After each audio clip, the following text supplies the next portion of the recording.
This is the Charger Nation Network. I am Mark T. Robinson here with Jean-Pierre Estrada. I also have with me Sofia Huerta and Emily Ferre after the big race from the Rio Vista Invitational, where both teams had a very strong turnout, with the boys squad coming in first. Jean-Pierre Estrada with a time of 17:37 in the 5,000 meter run finals, and Sofia finishing in the top 5 after the 3,200 meter finals, and Emily Ferre also finishing inside of the top 20. First questions for you, John. You guys overall have had a very strong season. There's been a lot of hurdles that you've kind of had to climb throughout the year. A lot of different ways that you guys have had to prepare, but you guys have been strong. Kind of talk to me about first individually how you have approached each race and how you were able to turn in the first place finish, and then kind of talk a little bit about how your team has responded to each challenge each week. Okay, so first off, individually, what I notice, or when I usually run, is when you run, you don't think about it. You gotta turn off your brain and let your body do work. And then when you do feel the pain, you just gotta push through. Like, you'll feel it, but you need to train yourself to push through those moments. And with my team, I've been talking to them and I've been telling them, come on, your brain's gonna always put you down, but you just gotta keep pushing through, fighting through. Enjoy the pain. I always tell them, enjoy the pain, because when the race is over, it's gonna be all done with. And that's how me and my team have gone far. Absolutely. And Sofia, you guys had a very strong turnout at the Rio Vista Invitational. Just kind of talk to me about, as you guys are about to enter into your first really big home meet coming up this week, just kind of talk to me about you guys' mindset and where kind of your focus is right now. I try to be really team-centered, so not just about individual people, but it's all about the teamwork in general. So we always try to start. We do our warm-up together, our stretches together, everything, so that we can have a focused mindset together, and not get distracted and stuff, and not get in our heads too much.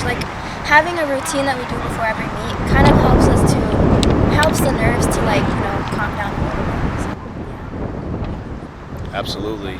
And Emily, just kind of talk to me about what were some of the big challenges that you guys have faced kind of early on in the season, and how have you guys been able to kind of overcome some of the things that you've had to deal with on a weekly basis to prepare for each meet? Okay, kind of what John mentioned, our mindset. I think oftentimes in a race, you're always listening to what your body's telling you, but we've definitely been working on focusing on our surroundings, pack running, in practice and during the race, to really bring down those split times, which really helps us out, and also dealing with the heat. But that's also been kind of a mindset thing.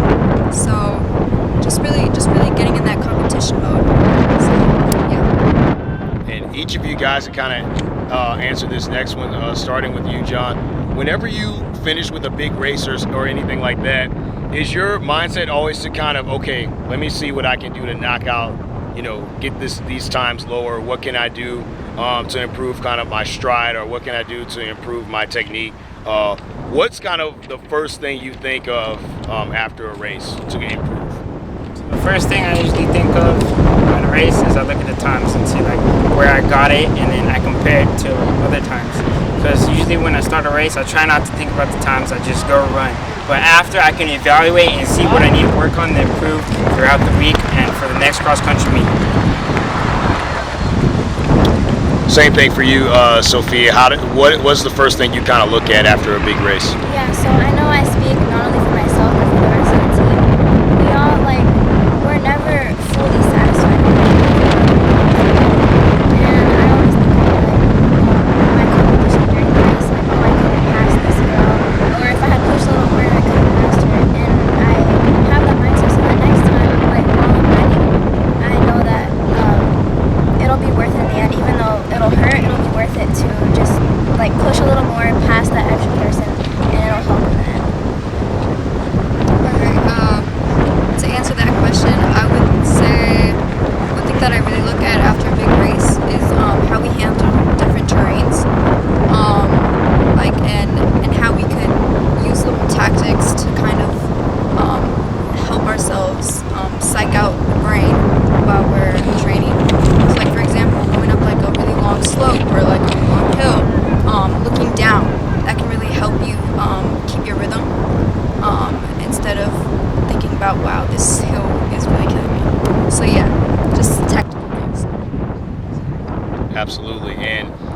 lastly for you guys, before we kind of sign off here, how excited are you guys to be able to host this week, knowing that it's going to be a home meet for you guys? Does it make you kind of more nervous that more of your family and more of your friends are going to be out there, or is it just like, you know, you're approaching it as just another race? What's the kind of thought process behind that? It's kind of like, sorry, but it's kind of more pressure, you know, because like it's our territory. So if we don't do good, like it's a lot of pressure because we have to like do good. And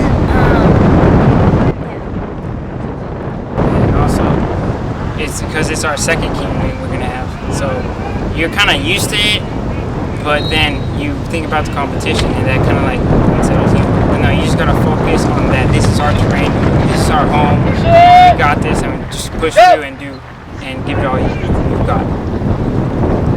For me, I would say that both our boys and our girls were an enduring team, and I feel like our course is a harder course.